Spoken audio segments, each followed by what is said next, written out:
हमारी आज की वीडियो का टॉपिक है ब्यूरेट और ये एनालिटिकल केमिस्ट्री की लेबॉर्ट्रीज में इस्तेमाल होने वाली एक डिवाइस है। आज हम इसको डिटेल से डिस्कस करेंगे। यहाँ पे आप डायग्राम में भी देख सकते हैं कि ब्यूरेट किस तरह की होती हैं। सबसे पहले इसकी डेफिनेशन से स्टार्ट करते हैं। It is a long glass cylinder open at one and. यहाँ पे आप डायग्राम में भी देख सकते हैं कि ये इसकी बात कर रहा है जो इसके टॉप पे है। ये एक सिलेंड्रिकल शेप पर मुश्तमिल है और इसका टॉप जो है वो ओपन है। ये एक एंड हो गया end fitted at the opposite end with a stop cock valve, और जो इसका दूसरा एंड है उस पे एक स्टॉप कॉक वॉल फिट होता है जो कि इसका फ्लो कंट्रोल करता है। तो यहाँ पे आप देख सकते हैं कि जो इसका टॉप पार्ट है वो एक स्केल इसके ऊपर मौजूद है। तो इस तरह की जो डिवाइस है इसको हम ब्यूरेट कहते हैं। यहाँ भी आप इन दोनों पार्ट्स को ऑब्जर्व कर सकते हैं। ये इसका टॉप पार्ट है और ये जो ट्यूब है ये ग्रेजुएटेड है, यानी इसके ऊपर स्केलिंग की गई है, और जो इसका लोअर पार्ट है वो स्टॉप कॉक यानी एक कंट्रोल वाल्व पे मुश्तमिल है। ब्यूरेट्स कहाँ पे इस्तेमाल की जाती हैं?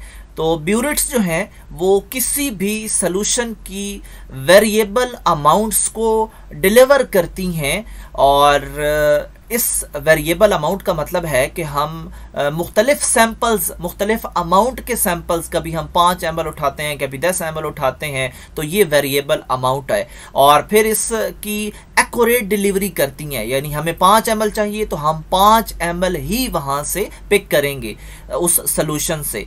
तो इनका इस्तेमाल जो है वो टाइट्रेशन के प्रोसेस में होता है। टाइट्रेशन का प्रोसेस क्या है? वहाँ पे एक स्टैंडर्ड सॉल्यूशन होता है जिसका मतलब है नोन कंसंट्रेशन, जिसकी हमें कंसंट्रेशन मालूम होती है, और एक दूसरा सैंपल सॉल्यूशन होता है और जिसकी हमने कंसंट्रेशन मालूम करनी होती है साइंटिफिकली। तो इन दोनों को आपस में ऐड किया जाता है और उस वक्त तक इनको आपस में ऐड करना जारी रहता है जब तक हम एंड पॉइंट हासिल नहीं कर लेते, अपना रिजल्ट हासिल नहीं कर लेते। तो इस टाइट्रेशन के प्रोसेस में ही एक्यूरेट वॉल्यूम की डिलीवरी के लिए ब्यूरेट्स का इस्तेमाल किया जाता है। यानी कि जो स्टैंडर्ड सॉल्यूशन है वो और जो सैंपल सॉल्यूशन है, इन दोनों को आपस में एक एंड पॉइंट तक जितना वॉल्यूम रिक्वायर्ड हो वो इसके ज़रिए हम डिलीवर करते हैं। मैक्रो टाइट्रेशन के लिए ये 0 से 50 ml तक का लिक्विड डिलीवर कर सकती हैं, और इनके ऊपर जो स्केल होता है उसमें 0.1 ml की इंक्रीमेंट होती है, यानी 0.1 के बाद नेक्स्ट रीडिंग आ जाती है। तो इसके ज़रिए हम 0.01 ml तक का भी वॉल्यूम डिलीवर कर सकते हैं। कम से कम मेजरमेंट के लिए माइक्रो ब्यूरेट्स भी अवेलेबल होती हैं और इनकी कैपेसिटी 2 ml तक होती है, और इनके ऊपर जो मार्किंग होती है वो 0.01 ml की इंक्रीमेंट से होती है, यानी 0.01 के बाद फिर 0.01 का गैप होता है। तो इसकी मदद से अप्रॉक्स माइक्रो लीटर टाइट्रेशन भी की जा सकती है, यानी इसकी मदद से 0.001 ml जो वॉल्यूम है उसको भी कैलकुलेट किया जा सकता है।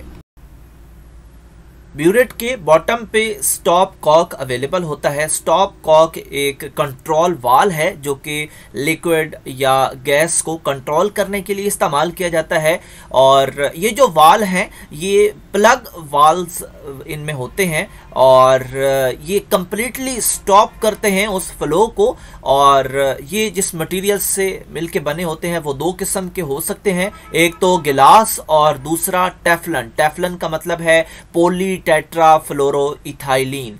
तो इनको लीकेज वगैरह से बचाने के लिए ग्रीसेस का इस्तेमाल किया जाता है, और ग्रीस का नाम है सिलिकॉन ग्रीस, और इसके अलावा भी हो सकती हैं।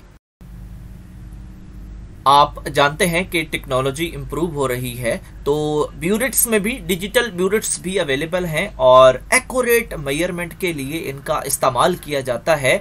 और इनको कहाँ इस्तेमाल किया जाता है? एक तो इंडस्ट्रियल टाइट्रेशन में, इसके अलावा इन्वायरमेंटल फील्ड वर्क में, और इसके अलावा जर्नल केमिस्ट्री में और वेस्ट वाटर ट्रीटमेंट एप्लीकेशंस में डिजिटल ब्यूरेट्स का इस्तेमाल किया जाता है।